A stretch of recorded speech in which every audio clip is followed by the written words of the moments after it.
Good day. Today is Wednesday, 12th November 2025. And before I begin this program, let me remind you again to tick the like button if once you've watched this program, you've liked what you've heard and seen and choose to indicate that fact. Let me now proceed with the video itself, and let me again start with a rundown of the military situation in Ukraine, because of course this is what is actually currently driving the diplomacy. And I sense, by the way, that there is now the first clear signs of panic and fear, alarm in Europe and in Britain, and perhaps before long in the United States as well, as the developments on the battlefronts intensify and accelerate. Let's first of all begin with the situation in Pokrovsk.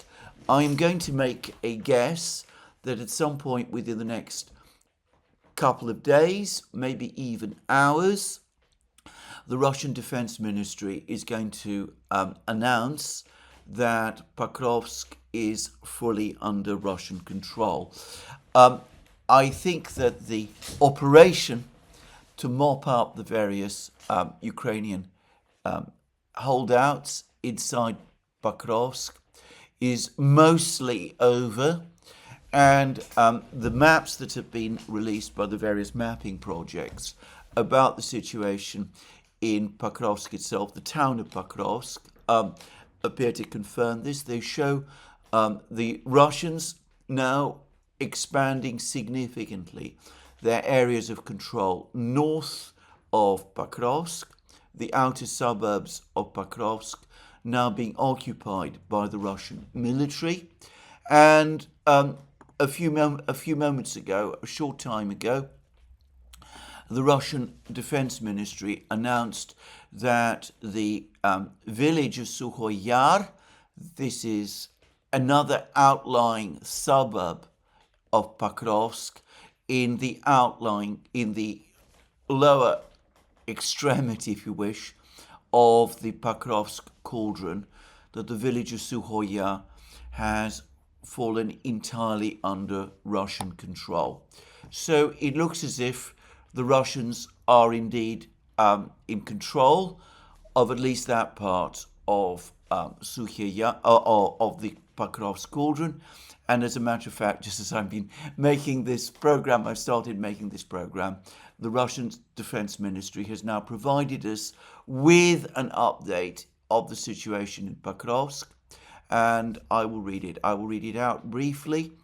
They say this, that in Pokrovsk, assault detachments of the Second Army engage in resolute offensive actions in the western part of the town, northwestern and eastern neighborhoods of the Centralny Western District and the Western Industrial Area. Russian units completed mopping up Ukrainian troops in Sukhoy Yar. 9 attacks of the 32nd Mechanized Brigade and the 425th Skala Assault Regiment of the Ukrainian Army from Grishino, including attacks using armored hardware to release the encircled group of Ukrainian troops, were repelled. 17 units of armored hardware and up to 40 troops were eliminated. Now, what is interesting about this report, which, as I said, is brief, is that it doesn't in fact provide us with any accounts of buildings liberated. We've had that from the Russian Defense Ministry over the last couple of days. I spoke about the enormous jump in the number of buildings in Pokrovsk that the Russian Defense Ministry was saying had been liberated. It went up from dozens to scores, and then it leapt from scores to the multiple hundreds over the course of a period of 24 hours. This report makes no reference to anything of that kind. It refers instead to resolute offensive actions in the western part of the town, northwestern and eastern neighborhoods of the Centralny district and in the western industrial area. The key word is resolute. That implies that there is still some Ukrainian resistance there, but it also implies that the Russians expect all of these territories to pass fully under their control within the next couple of hours or days, leading, as I said, to the announcement of the complete fall of Pokrovsk, of the passing of Pokrovsk entirely under the control of the Russians. To repeat again, most of the Ukrainian troops evacuated Pokrovsk, from what I can understand, some days ago. They fled to the eastern suburb of Mirnograd, which is located immediately to the east of Pokrovsk. These are the remaining Ukrainian holdouts in the north and in some places in the east of Pokrovsk as well. And the Russians are now saying, in effect, that they're clearing them. So that's my understanding of the battle there. Now, yesterday, over the course of the last two programs, I said that the Russians, from my understanding, were in the process of demanding or offering the Ukrainian troops in Mirnograd terms of surrender, and that was basically confirmed by a large number of Russian reporting channels yesterday. And in fact, video footage appeared of a group of Ukrainian soldiers, 25, I believe, who surrendered en masse to the Russians. It's a small group. It is far from being a mass surrender of the Ukrainian forces in Mirnograd, but it does look as if a surrender, an attempt to obtain their surrender by the Russians is underway. The Russian Defense Ministry has given a brief account of the situation. In Mirnograd, it says, in Mirnograd, units of the 5th Motorized Rifle Brigade continues to advance in the Vostochny neighborhood and in the southern part of the settlement and towards the Zaporozhye neighborhood. So one gets the sense that the Russians are mopping up Pokrovsk and are putting pressure on the Ukrainian troops in Mirnograd, are telling the Ukrainian troops in Mirnograd to lay down their arms. There is a video film of the Russians dropping heavy bombs on a micro-district in Mirnograd, of a gigantic explosion, presumably of an arms dump there. And, well, I suspect an awful lot of that is taking place in Mirnograd. But the fate of the men, the Ukrainian troops in Mirnograd, is essentially sealed. Now, over the last 24 hours, the British media has made the first admissions that Pokrovsk and Mirnograd are about to fall. There were articles to this effect focusing on Pokrovsk, which appeared simultaneously in the Daily Telegraph and the Financial Times. And these were clearly coordinated releases of information. I don't think it's just coincidence that these articles appeared at the same time. And both of them clearly were intended to prepare the British public, or at least the part of the public that is following the war closely, for the fact that Pokrovsk is about to fall. The article in the Financial Times spoke of recriminations about the Battle of Pokrovsk in Ukraine, about how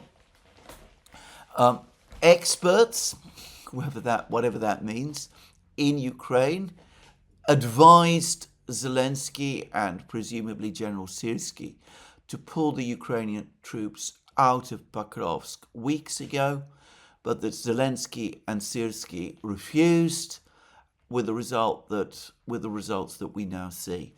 Neither the Daily Telegraph nor the Financial Times straightforwardly admit the obvious truth that there are Ukrainian troops trapped in a cauldron in the Pokrovsk Mirnograd area, but both acknowledge that the threat of encirclement is there. Of course, that has already happened, and again, as a number of commentators are pointing out, it must be frustrating for some people to read the British media about the situation in a place like Pokrovsk and see how the British media is catching up by reporting events that might have been true, say 2 or 3 weeks ago. At that point, it did look as if Pokrovsk would be encircled. Now the British media is admitting the fact, but not acknowledging that the encirclement has already taken place. Anyway, I'm not going to dwell on this. The situation, as I said, is clear enough. And as I said, we've had this information from the Russian Defense Ministry. Now, the Russian Defense Ministry has also provided us with more information about the situation in Kupiansk. And again, I get the clear sense that the situation in Kupiansk is coming very close to its end. Yesterday, the Russian Defense Ministry said that eastern Kupiansk, and that is now confirmed to mean the industrial area of Kupiansk on the east bank of the Oskol River, is now fully under Russian control. The Russians crossed the Oskol River from the west bank to the east bank, and they have now completely cleared the industrial area on the east bank. And the fighting within Kupiansk itself continues, or at least within the Kupiansk metropolitan area continues, and it appears to involve the Russians pushing south from Kupiansk itself along the west bank of the Oskol River, steadily clearing the Ukrainian forces from the southern suburbs of Kupiansk, now that the east bank and the central area of Kupiansk, the main residential area of Kupiansk, is under Russian control. And again, the Russian Defense Ministry has just provided us with information about the situation in Kupiansk as they see it. And first, we've had a comment from the Russian officer who has the call sign Lavrov. He says that assault detachments of the 121st Motorized Rifle Regiment continue to liberate the western part of Kupiansk. We mopped up Ukrainian militants in the 1st Zaporozhye, Zaporozhye and Verbitskovo streets. We continue to inflict fire damage on the enemy, who took positions in a forest in the southern outskirts of Kupiansk and in the forest park area between Senkovskaya and Prioskolnaya streets. As a result, the Ukrainians lost 15 troops. We are ready and able and will complete the assigned task. And then we've been given by the Russian Defense Ministry a somewhat more detailed account of what is going on in Kupiansk. They say that assault detachments of the 6th Army continue to eliminate the encircled group of the Ukrainian troops near Kupiansk. One attack launched by assault detachments as part of the Ukrainian 1st National Guard Brigade was repelled near Petrovka. As a result, the Ukrainian losses amounted to up to 50 troops. and one Canadian-made Senator armoured fighting vehicle. In the general area, Ukrainian losses amounted to up to 250 troops, 2 armoured fighting vehicles, and 21 motor vehicles. So again, what the Russian Defense Ministry appears to be telling us is that most of Kupiansk now is under Russian control. There are a few places at the southern edge of Kupiansk that the Russians are mopping up, probably within the next couple of days, maybe even hours. The Russian Defense Ministry is going to announce that Kupiansk is firmly under Russian control. Now, that then begs the question of where the remaining Ukrainian troops encircled near Kupiansk that the Russian Defense Ministry is talking about are.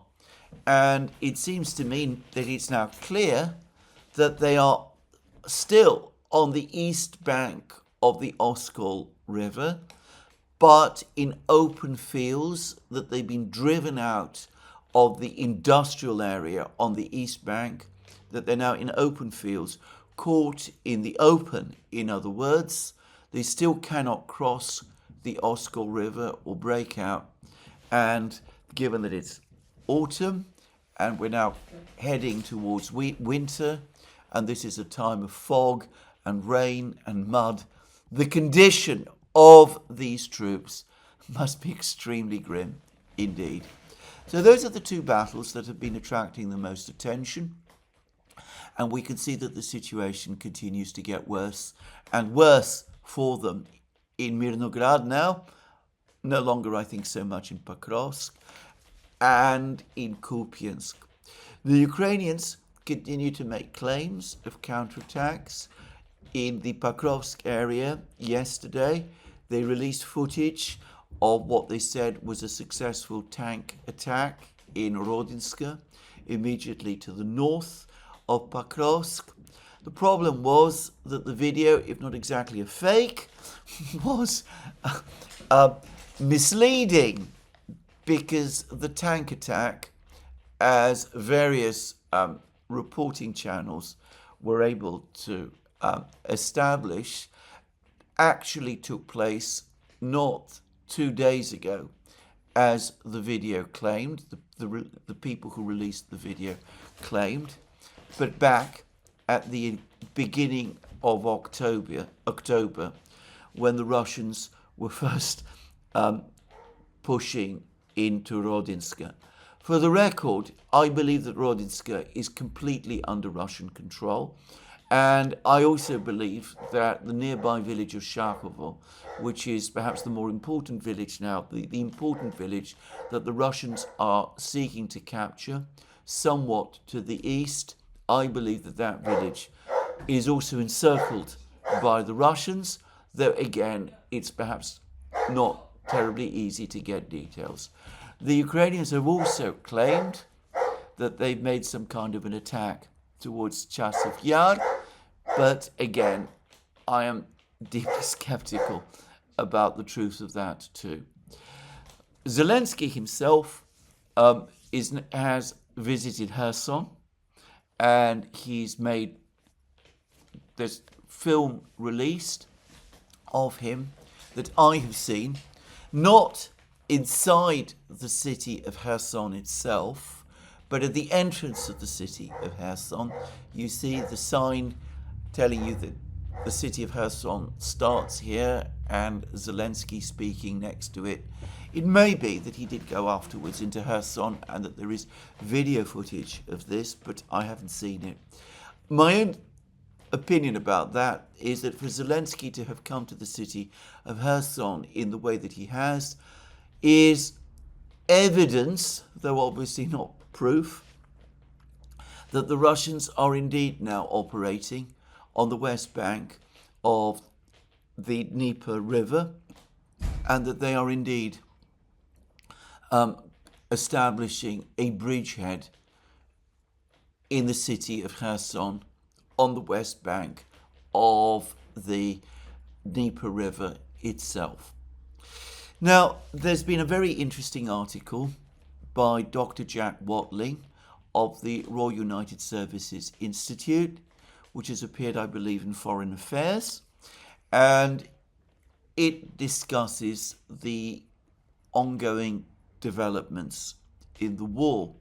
Now, Dr. Watling, in British terms, is one of the more interesting and insightful commentators about the war.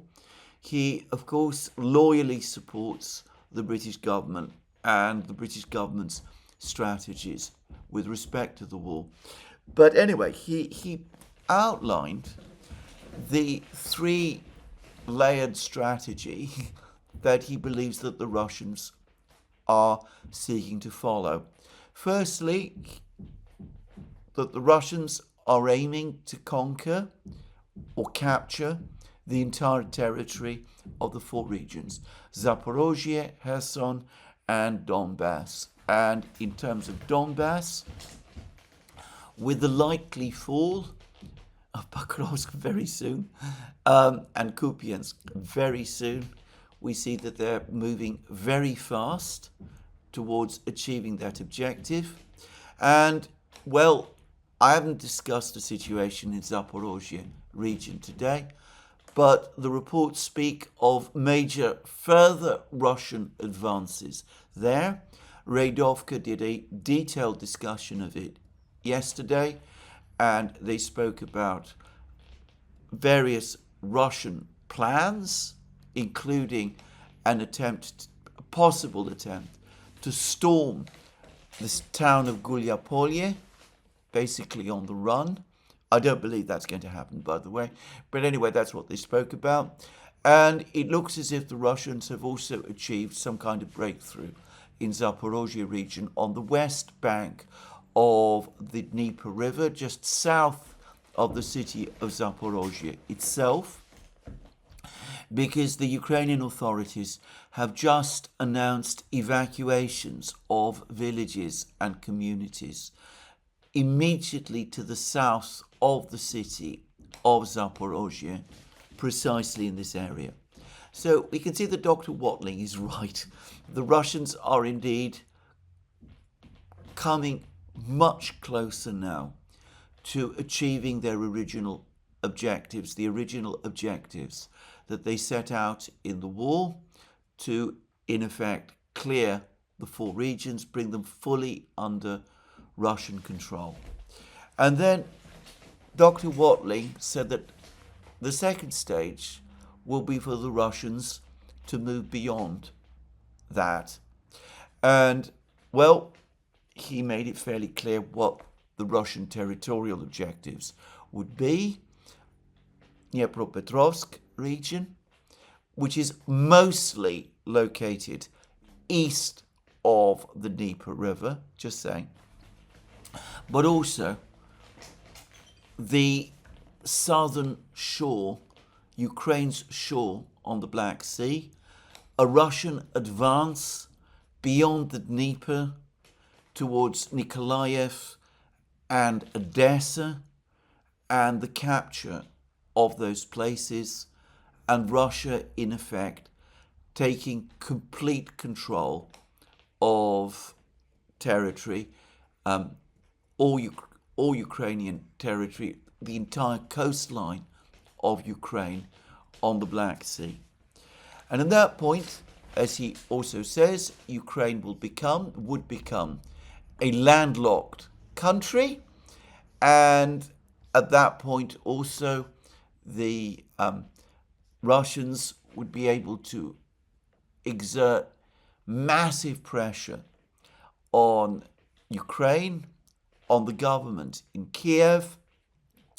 They would be able, in effect, to transform or regime change the government in Kiev and install a puppet government in its place, and that would then enable the Russians essentially to bring the whole of Ukraine under their control, render Ukraine into a kind of ally very similar to Belarus. Now, that might indeed be the Russian plan. I said a few weeks ago that Putin recently had a meeting with the Russian military, with Gerasimov and the other senior commanders of the Russian army who are involved in the special military operation in St. Petersburg, that before that meeting, they visited the Peter and Paul fortress in St. Petersburg, and specifically the Peter and Paul Cathedral, where the Russian emperors are buried. And Putin apparently showed them the tombs of Peter the Great and Catherine the Great, who were the two Russian rulers who brought this entire territory under Russian control, and who, in the case of Catherine the Great, established Russian control of Crimea and of the entire territory on the Black Sea, and who was the founder of the city of Odessa. And I said that all the indications were that over the course of that meeting, and other meetings, by the way, Putin essentially gave the green light to an Odessa operation, an operation to capture Odessa once the remaining territory of the four regions has been brought fully under Russian control. And interestingly, and by coincidence, last night the Russians conducted another operation, air operation with Geran drones and perhaps missiles against Odessa as well. So it's possible that Dr. Watling is right and that this is the Russian plan.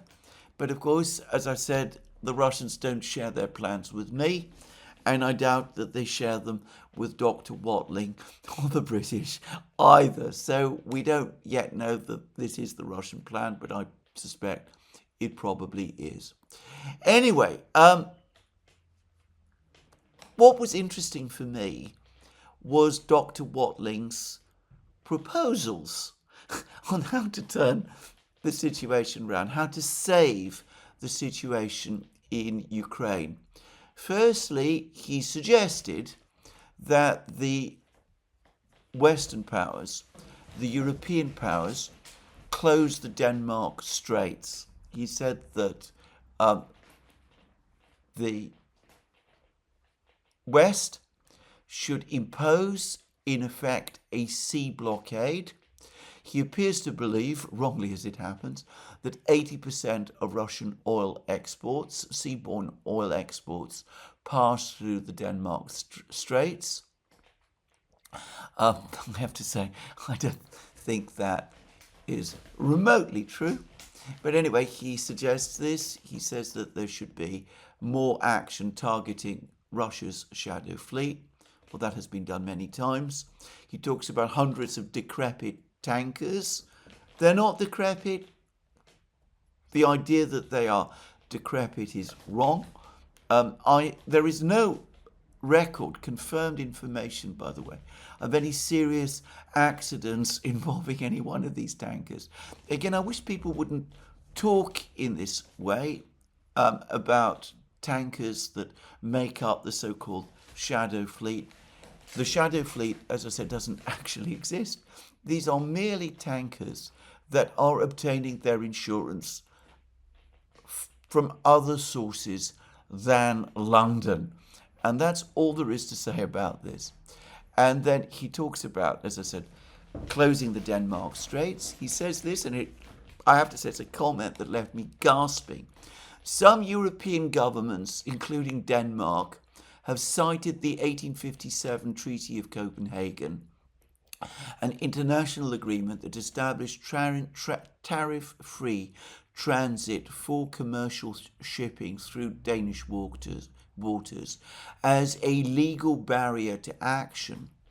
But this is an excuse rather than an obstacle. The countries that have a Baltic coastline today excluding Russia, could agree to a new treaty requiring ships to meet certain standards of insurance and certification to be allowed to navigate the Baltic states for the Baltic, for example, on grounds of ecological protection. Since the aging vessels of the Shadow Fleet do not meet these requirements. Really? What evidence is this? What evidence is that they're even aging? Some of them perhaps are, but that is true of most commercial fleets. Such a treaty would deny them entry to the Straits. This would not impinge on the principle of tariff-free transit for commercial shipping through Danish waters. That's an attempt to replace one treaty with another, excluding one of the major nations, trading nations of the Baltic, which is, of course, Russia. And frankly, I think that is completely contrary to international law. It again reminds me, and I have to say this, of these various complicated arrangements that various people have come up with to try to seize Russia's frozen assets, the various schemes that have been put together to do this. This is a scheme to basically do away with the 1857 Treaty of Copenhagen. Coming up with schemes instead of a good faith renegotiation of the treaty, which would have to involve Russia, simply demonstrates, underlines the ultimate illegality of the exercise which is being proposed. Again, this is something that many people who write about these things simply do not understand. You cannot simply get round treaties, contracts, commercial principles in this kind of way. Finding roundabout routes to do it, coming up with schemes in order to do it, simply further exposes the illegality of what you're doing and proves your knowledge of it. Anyway, going beyond that, I mean, the obvious point is that the Russians would refuse to recognize this. The vast majority of countries around the world would refuse to recognize it too. China absolutely, categorically would refuse to recognize an idea of this kind because it could be easily used to try to obstruct Chinese trade in all kinds of other places. As a number of people are pointing out, the Russians would almost certainly provide military escorts to any ships crossing the Denmark Straits carrying oil from Russia. There is no real possibility, or really no real serious danger, that Western navies would interfere with the passage of ships escorted by the Russian Navy in that kind of way. The Russians have themselves spoken about this. Nikolai Patrushev, who is in overall charge of the Navy, the Russian Navy, the Russian official who's now in overall charge of the Russian Navy, the Russian merchant fleet, and the Russian shipbuilding industry, has already spoken about Russia providing military escorts for ships, and this has already happened. Now, Dr. Watling also talks about providing further training for the Ukrainian military. They've had quite a lot of training already, and I can't say that it appears to have made any very great difference. And then again, he talks about establishing some kind of some kind of control zone, some kind of operational zone in Western Ukraine by Western air forces to shoot down Russian missiles and drones. There is, as I happen to know, some talk about doing this in Britain. I gather that the Royal Air Force is far from keen. The Russians would almost certainly take steps to start shooting down any Western fighter jets that participated in operations of this kind. And recently the Americans made clear that they're not interested in this sort of operation. And given the large numbers of Russian drones that would be operating over Western and central Ukraine, the Western air forces would very quickly run out of expensive air-to-air missiles if they really did try to shoot them all down. These are not realistic plans. They are dangerous plans, as some people have remarked, but they are not realistic ones. They are, in fact, on their face, absurd. Anyway, there it is.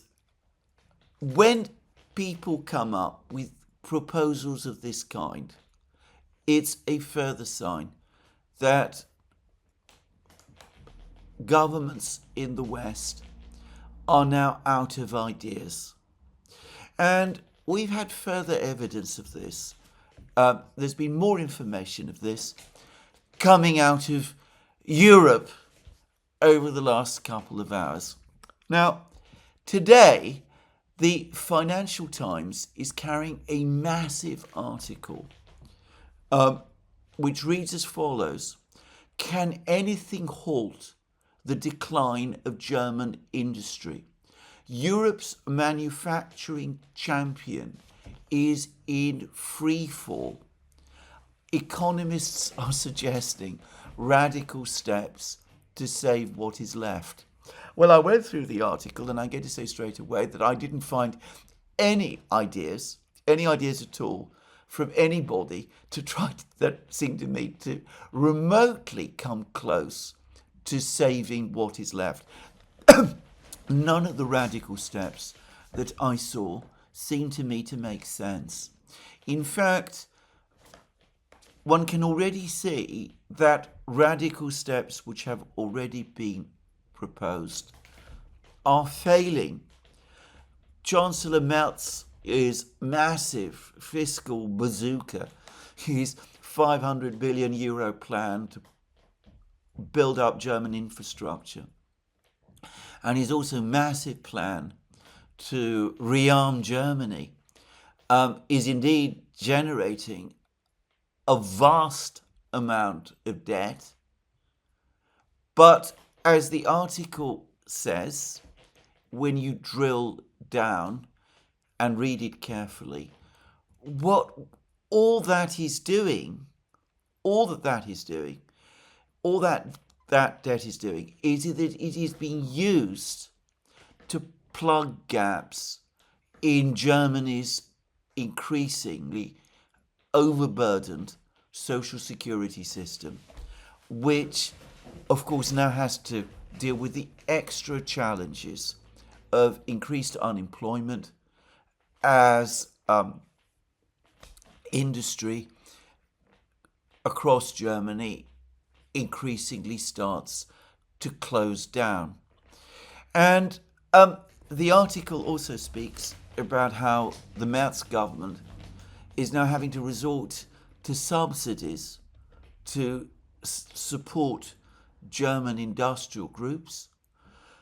Using subsidies in that way is a road to nowhere, by the way.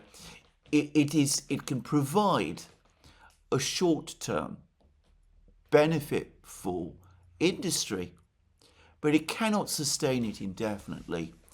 In fact,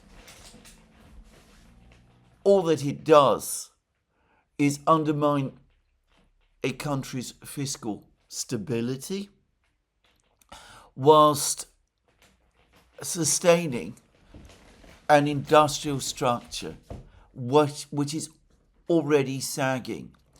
It is not a substitute for a proper industrial strategy.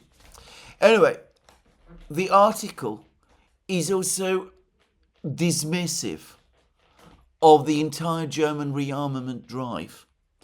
It makes the point that the German arms industry accounts for only a very small proportion of German manufacturing, and that it simply lacks the capacity, has nowhere close to having the necessary capacity to make up for the ongoing collapse of the rest of the industrial sector. The article actually acknowledges that the number of employees in Germany's military industries is less than in Germany's toy industry. Perhaps you're not comparing like with like, and I accept that military industries are perhaps more heavily automated than the toy industry is. But anyway, you get the idea. It simply isn't possible to convert German industry to military production in the way that far too many have said. And the suggestion, the radical suggestion that's hinted at in the subtitle is in fact a return to tariffs protection. The very same thing that the United States under Donald Trump has been trying to do. I'm going to say something here, which is that tariffs perhaps could succeed, might succeed. I know there's lots of arguments and debates about this in the United States, though I have to say there is little sign that they're having a great deal of success at the moment. Industry in the United States has continued to contract. It has been in a process of continuous contraction for the last 8 months, and there are reasons to think that that contraction is accelerating. And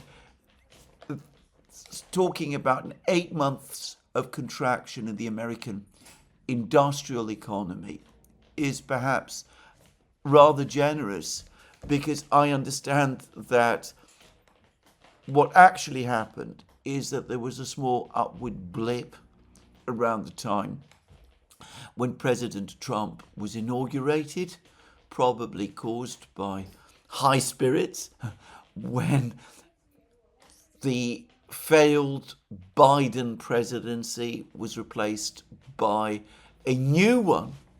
But the story before that blip was, despite all of the efforts that the Biden administration also made to resurrect American manufacturing, that there was a continuous many months of contraction underway during that time also.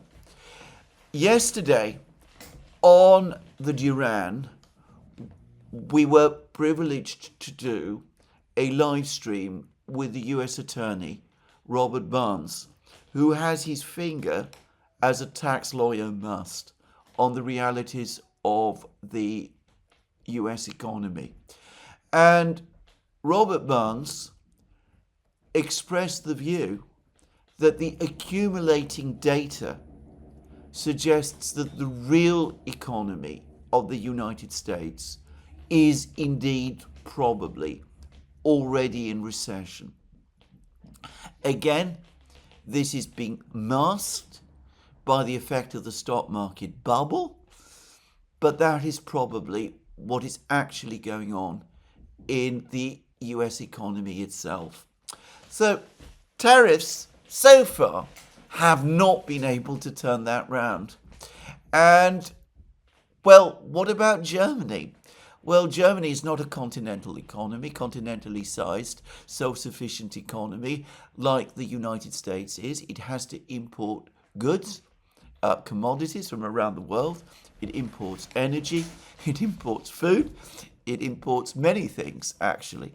It is also, by the way, now starting to run a deficit in capital goods with China, which is the first time that has ever happened.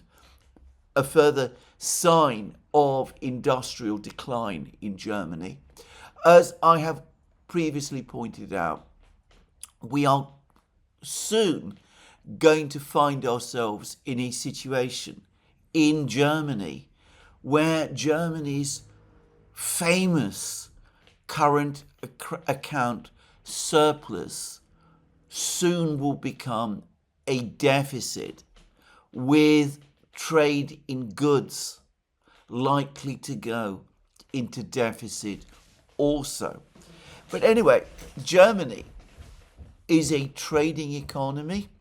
It is not a self-sufficient economy in ways that the United States could be. I have to say straight away that I think tariffs, whatever possible benefits they might notionally have for an economy like that of the United States, and I know there are many people who think that it won't work for the United States either. Anyway, I cannot imagine, I cannot for the life of me see how tariffs could work for Germany at all. And of course, if Germany is indeed thinking of moving towards tariffs, how does that work in terms of the European Union? How is that compatible with European Union law? The short answer is, of course, that it is not. Presumably what the Germans would demand is that the entire European Union turn into some kind of tariff zone, protected tariff zone. I can imagine a mass of problems developing very fast were that indeed to happen. Either that would replicate, in fact magnify, all of the problems with tariffs for Germany that I have just been talking about. It would make them a continental problem. But I can't help but think, anyway, that there would be intense resistance from some European states if a proposal like this from the Germans were ever made. Anyway, the key point I want to make about this extraordinary article, and I do find it actually an extraordinary article, is that I was reading through it, waiting to find some mention of the proximate cause of Germany's industrial decline. And as far as I'm concerned, the facts here are absolutely clear. In my opinion, German industry was already unduly complacent and stagnating. It was not updating technologically for many decades, actually. That process got worse during the Merkel era. I discussed it many times whilst Merkel was still Chancellor, before this crisis began. But on the Duran, we said back in February 2022, when the Scholz government suspended Nord Stream 2, that this would trigger Germany's deindustrialization. And that was the single moment when this process of deindustrialization that the Financial Times is talking about firmly got underway. One can argue the German energy policy was already misguided in many ways. I know there are many critics of Germany's green transition. I know there are many critics of Germany's decision to shut down the nuclear power stations. But the reason why Angela Merkel reversed her original opposition to the building of the Nord Stream pipelines, which had been previously floated by her predecessor, Gerhard Schröder, was because after the Fukushima accident, she took the decision to close down the nuclear power stations, and she needed cheap energy, a source of cheap energy to keep Germany running. And she turned to Russia and she moved forward with the Nord Stream pipeline projects, and they provided the cheap energy, the abundant, regular flow of cheap natural gas that enabled Germany's industrial economy to continue to function and to maintain competitiveness. And the moment that was switched off, all of the other problems that people are talking about now, the problems of the burdens of the green transition, the nuclear power plants, the loss of technological leadership, the competition from China, all of those things, which up to that point, German industry had been able to cope with, all of those things from that moment became overwhelming. And we see the industrial crisis that is currently playing out. All of that was completely predictable back in February 2022. I know, because in February 2022, I predicted it. You will not find a single reference in this long article in the Financial Times to this fact. The words Nord Stream, natural gas, Russian pipelines, none of that appear anywhere in it. How can you validly discuss Germany's industrial crisis by not mentioning this?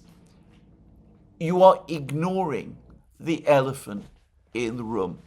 I talked about Dr. Watling's fantastic ideas for reversing Ukraine's military collapse, all of the ideas for transforming Germany's industrial problems in this article are equally fantastic, because again, they don't address the underlying cause, the denial, the cut-off that Germany imposed on itself of cheap Russian gas. Now, on that point, by the way, some people in Germany do seem to be taking all of this seriously. There is said to be increasing tension between Poland and Germany about Poland's refusal to extradite a Ukrainian operative who the Germans say was involved in the destruction, the attack which destroyed the remaining Nord Stream pipelines after Olaf Scholz switched Nord Stream 2 off. Just saying. There is said to be a demand from some German prosecutors that General Zelensky, Ukraine's ambassador to Britain, Ukraine's former military chief, that he be charged as well. I should say that as a diplomat, he presumably has diplomatic status, so I'm not exactly sure how that would be done. And anyway, it would be bitterly controversial. But even as Germany does this, I saw that Germany has announced, in the middle of an industrial crisis, in the middle of economic decline, that it intends to increase its funding of Ukraine. It's going to increase funding from 9 billion euros a year to 11 billion euros a year. So, on the one hand, the Germans do seem to have some understanding that maybe stopping the supply of German gas, deep down they may acknowledge that it was a problem. But they won't act on it, and they continue to pour money that they're increasingly short of themselves, into the very same country which they accuse of making their problems with energy worse, thereby triggering the industrial decline. So, no real sign here of anybody wanting to address the underlying problems. Now, in Britain, my own country, over the last 24 hours, there's been a bout of speculation, in fact more than speculation. The underlying crisis within the Labour government has now exploded into the open. Prime Minister Starmer is clearly now very worried that he's going to face a leadership challenge and might soon be ousted as Prime Minister. He's begun a briefing war against his potential rivals within the Labour Party.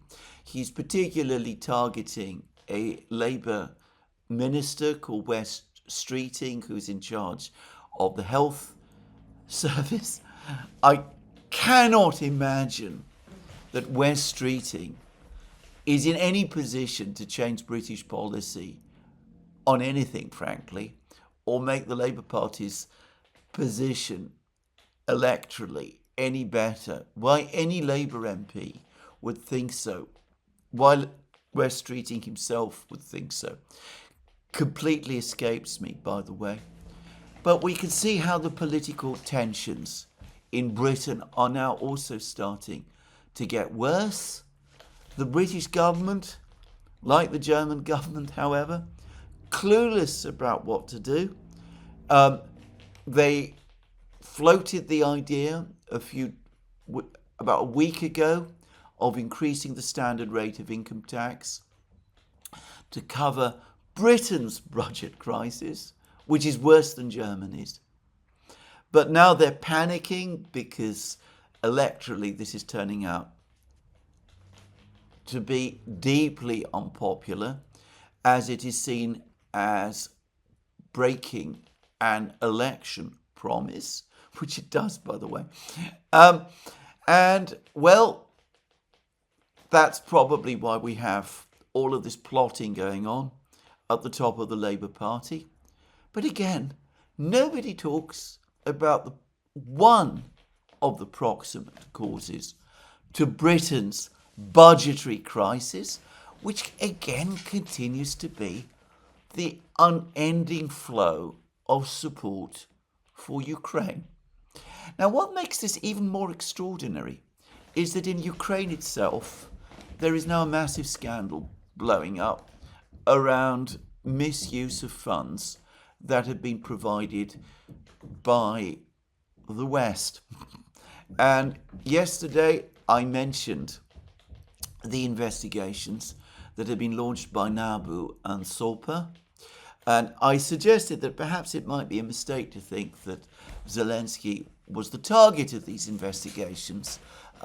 More likely, I thought yesterday that Zelensky might have himself instigated these investigations in order to divert attention away from the collapse of Ukraine's energy system following the recent Russian missile and drone strikes against it. I have revised that view. I have reversed that view completely today. More and more Ukrainian officials who are close to Zelensky are being implicated. And Zelensky himself appears to be sending officials close to him, people like the former defense minister Rustem Umerov, out of the country.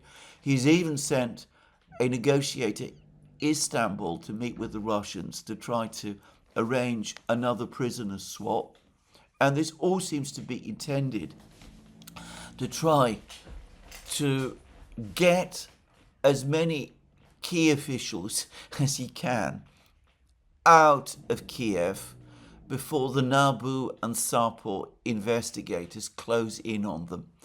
I'm now starting to think, by the way, that this thing has been building up for some months, and I wonder whether the Zelensky's attempts to bring Nabu and Sapor under his direct control, which took place some months ago, was basically a preemptive strike, that Zelensky was aware that all of this was about to happen and wanted to gain control of these organizations so as to stop these investigations in their tracks.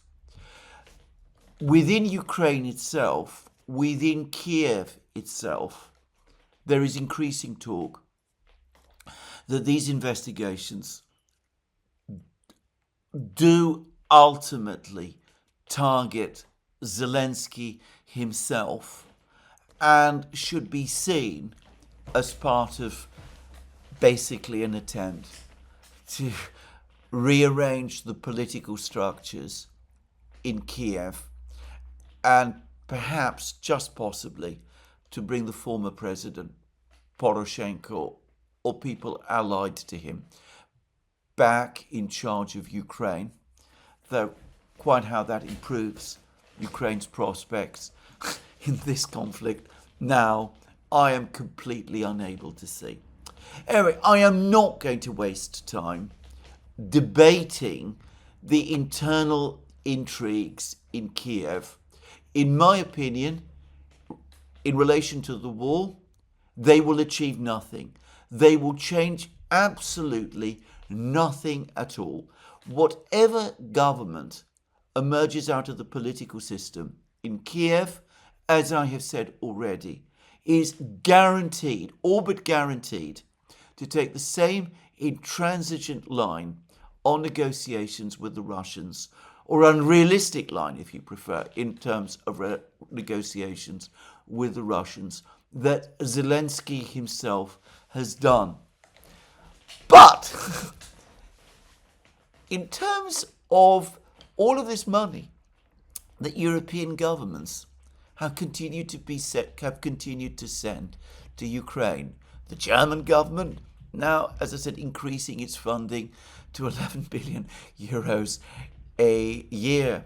The British government, I've heard that the sum that they transfer to Kiev in direct grants is something like £5 billion a year, maybe even more than that. I've heard it suggested that it's actually a lot more than that. But anyway, let's stick with that figure of £5 billion a year.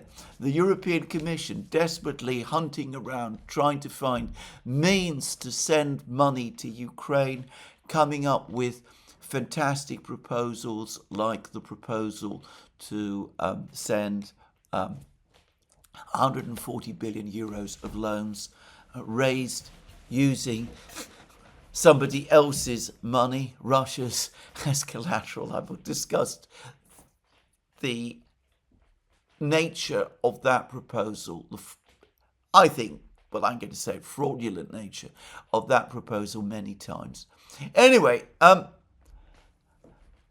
perhaps all of these people who are sending all of this money to Ukraine ought to really consider what the information from this scandal is showing, because there are reports of hundreds of millions of dollars, sometimes in cash, being found in all sorts of places, of people having salted funds away, of officials escaping Kiev before the dragnet closes in on them. I mean, the whole story is terrible. And again, it demonstrates that which everyone, of course, has always known, that Ukraine is a deeply corrupt place. And, well, no one in their senses sends vast, huge sums of money, hundreds of billions of dollars and euros and pounds of money to a country that is both corrupt and bankrupt as well. And yet, that is what the political class in Europe continues to be determined to do. If West Treaty replaces Keir Starmer, he will continue to do it.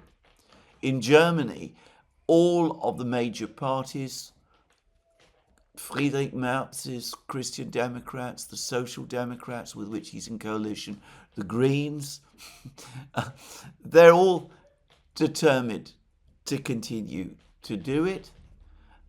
In Germany, the evangelical Protestant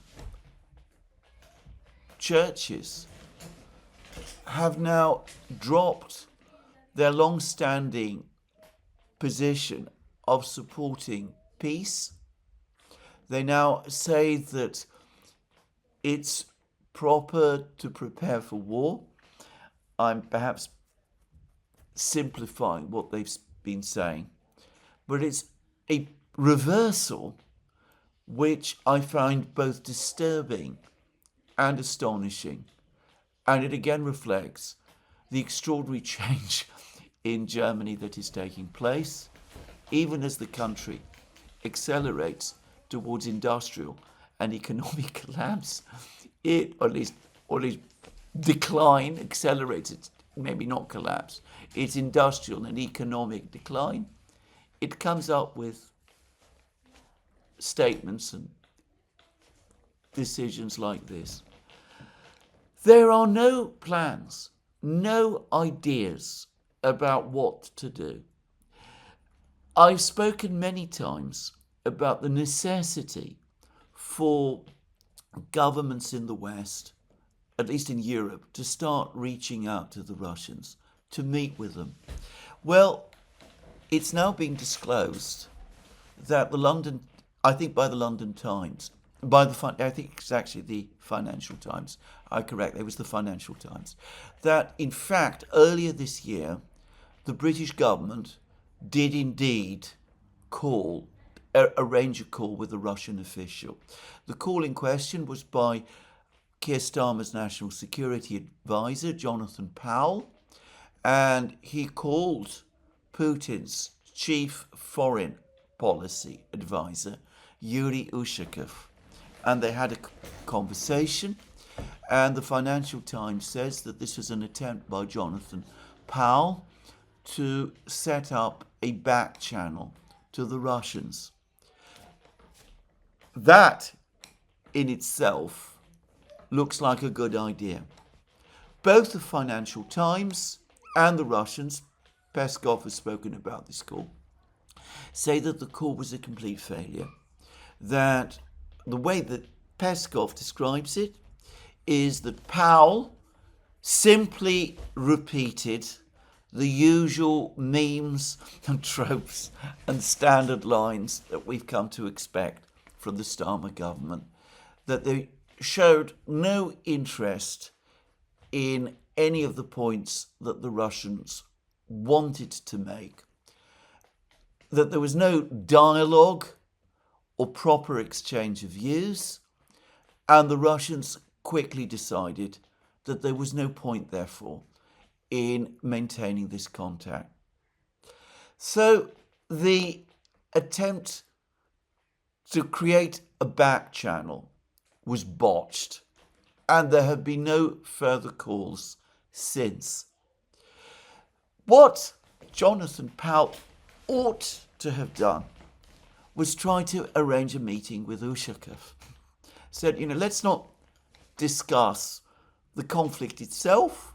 Let's instead discuss ways that we can meet so that we can understand what you think and you can understand what we think. Something of that kind. But everything I've learnt about this call from both the Financial Times and from Peskov suggests that what the Russians got instead was another lecture. And it's unsurprising that they were uninterested.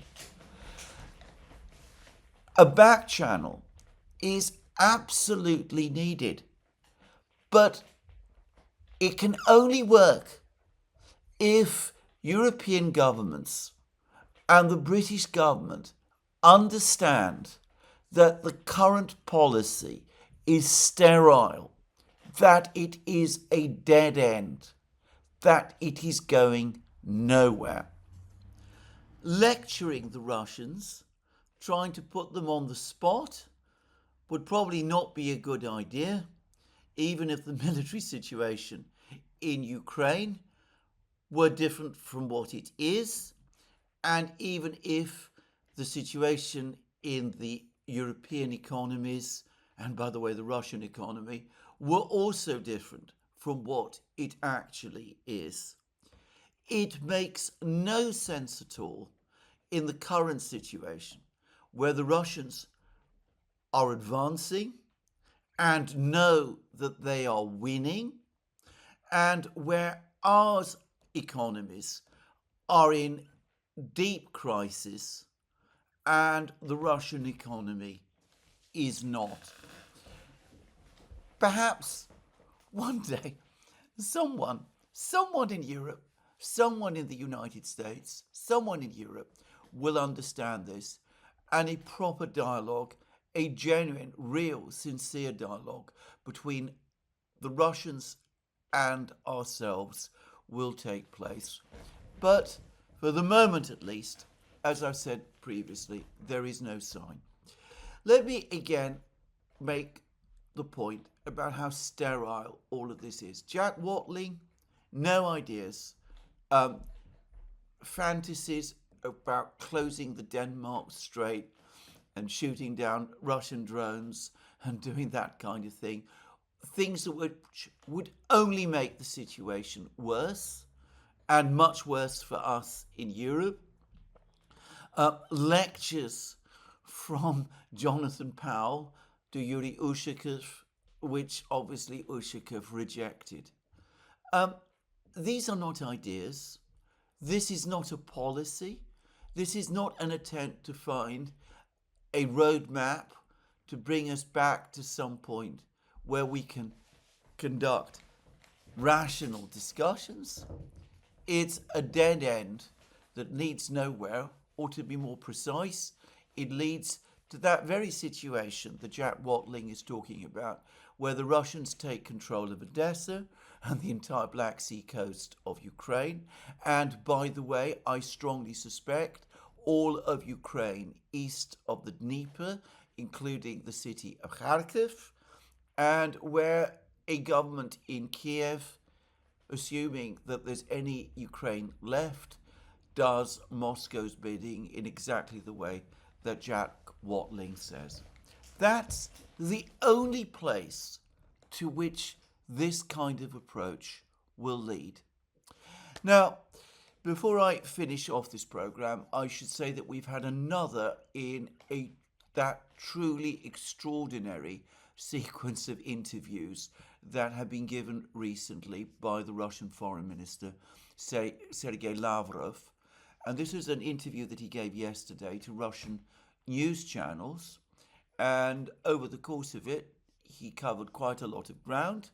He explained that no, the Russians have not yet made a decision to resume nuclear testing, but they're very worried about the signals that are coming from the United States, and that they do indeed wonder whether the United States really has taken leave of its senses and is indeed intending to begin resume nuclear testing.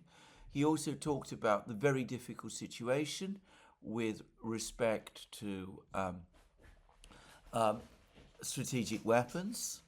He had some very interesting things to say about Venezuela as well. And he specifically mentioned the geographical factor that makes it impossible for the Russians to provide Venezuela with the kind of assistance that they provide, for example, to Belarus. I'll quote his words here. I believe it is inaccurate to compare our relations with Belarus, which is part of the Union State and with which we have synchronized, coordinated and unified positions on all key international security matters with our relations with the friendly nation of Venezuela, which is our strategic and comprehensive partner, to which end we signed a treaty not long ago. Considering, among other things, the important geographic factor, it would be inaccurate to juxtapose our partnership with Venezuela with our union with the Republic of Belarus. In other words, the Russians cannot provide Venezuela. It is impossible for them to provide Venezuela for geographical reasons with the kind of assistance they're currently providing to Belarus. And he said that, by the way, in response to a question about whether Venezuela has approached Russia with a request for military assistance. The question was, has Venezuela approached Russia with a request to provide military assistance? Has Caracas asked Russia to deploy its weapons in Venezuela? And Lavrov said, no such requests have been made. So he went out of his way to say that Russia strongly condemns any American actions against Venezuela. By the way, on that front, the USS Gerald Ford has now reached the Caribbean, so they are there again. So who knows, maybe the attack on Venezuela is coming after all. But Lavrov made it clear that there is a limit. There is an absolute, definite limit to what Russia can do. And he mentioned the geographic issue, which I've discussed in several programs. But Lavrov also had some very interesting things to say about his interactions with the United States, Russia's interactions with the United States. And he again addressed the specific question about the so-called memorandum, that the Russians supposedly sent to the United States, which apparently the Americans found far too hardline, and which, together with Lavrov's conversation with Rubio, allegedly caused Trump to call the Budapest summit off. And Lavrov, about all of that, had this to say. I would like you to take note of the item published in the Financial Times, which said that Donald Trump and Vladimir Putin agreed to meet in Budapest and instructed me and Marco Rubio to prepare that meeting. Sergei Lavrov and Marco Rubio talked on the phone, but before that, the Russians allegedly submitted a harsh memorandum, after reading which the Americans decided that talking with the Russians would be pointless and meaningless. And that is indeed an accurate summary of what the Financial Times has written. And then Lavrov goes on to say this: there are so many lies here, including when it comes to the sequence of events. The memorandum the Financial Times journalists mentioned is an unofficial draft we sent to our colleagues not after, but several days before the Putin-Trump conversation. It was designed to remind our American colleagues what we discussed in Anchorage and what agreements we thought we reached. The Americans have not refuted this during the US-Russia summit. This is a point which I've made already, by the way.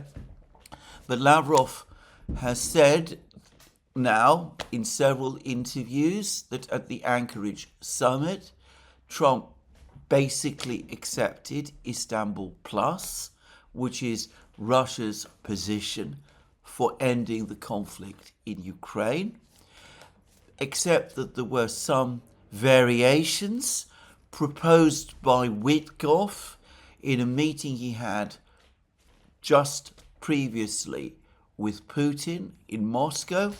And I said that it looks as if those that variation was that the Ukrainians would pull out of Donbass and that the Russians in return would agree to a temporary ceasefire in Zaporozhye and Kherson region.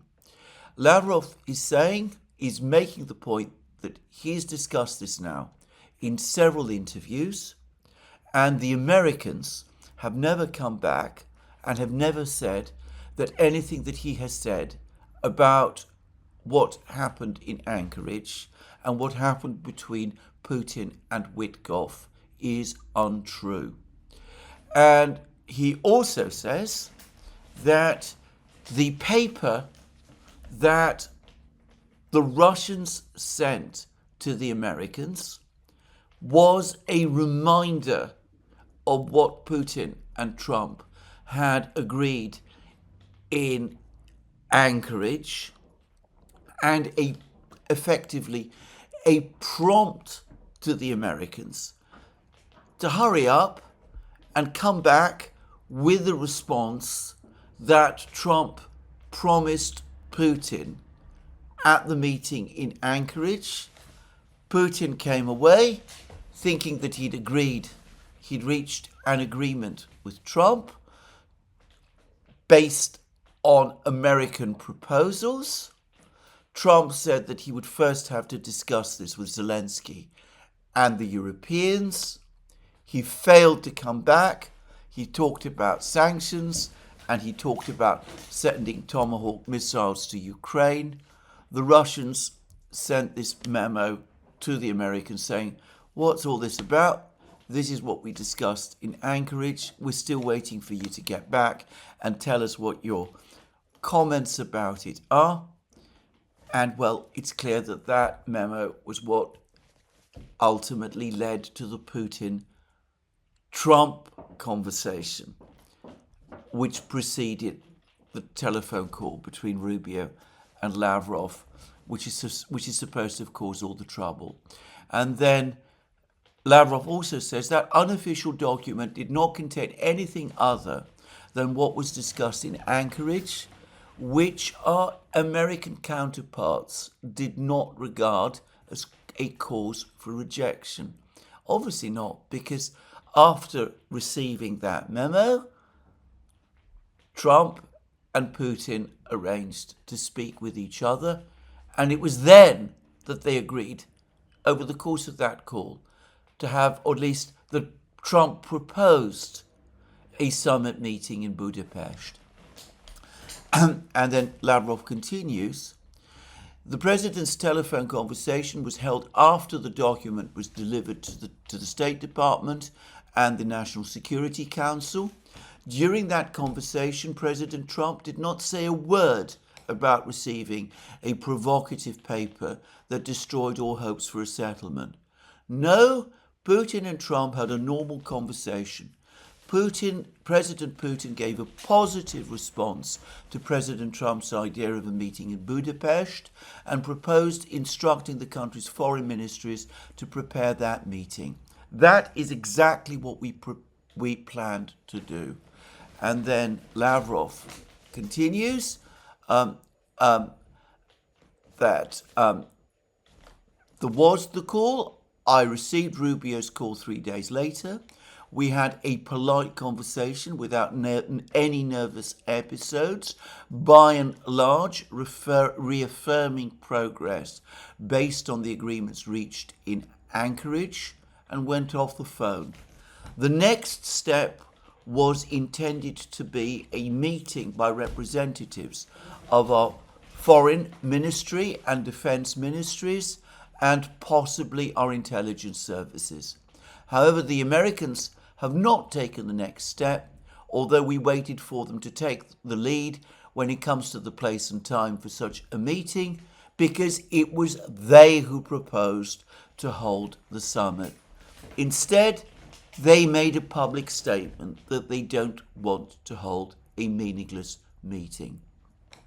And then he mentions that whenever Rubio has talked about his conversation with Lavrov, he has said that the conversation was constructive and quite clearly showed where we stand, and there is really nothing more to be said. Well, there it is. The Russians are becoming increasingly angry about the way in which the interactions between Putin and Trump and between Lavrov and Rubio are being misrepresented. And, well, the fact that Lavrov is giving these further interviews, providing us continuously with further information, well, what that to my mind says is that the Russians have basically given up hope. They no longer trust the Americans at all, and they no longer expect Trump to honor the agreement that he made with Putin in Anchorage. Now, these interviews of Lavrov's have received no real comment or report in the media in the West.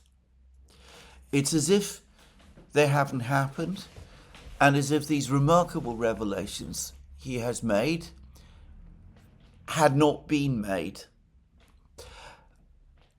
The damage, however, has been done, and we can see that every day now on the battlefields in Ukraine. I'm going to finish by saying that I now firmly believe that there will be a military resolution to this conflict, that the Russians will retake the 4 regions and do so fairly soon. At some point next year, they will indeed cross the Dnieper, not just in Kherson region, but in force, and they will eventually reach Odessa as well. I doubt myself that the Western powers will intervene militarily. I don't think they have the strength, and we will at that point have the biggest foreign policy defeat the collective West has experienced since the end of the Second World War. It will shake, it will collapse the entire international system, the whole perception of the United States as the most powerful country in the world still. I would have thought that urgent diplomacy to prevent that outcome would be a priority, but we would, as we see, there is no sign of it, and I don't believe any longer that it will come. Well, this is where I finish today's program. Let me remind you again, you can find all our programs on our various platforms, Locals, Rumble and X. You can support our work via Patreon and Subscribestar, and by going to our shop, links under this video. Last but not least, if you've liked this video, please remember to tick the like button and to check your subscription to this channel. That's me for today. More from me soon. Have a very good day.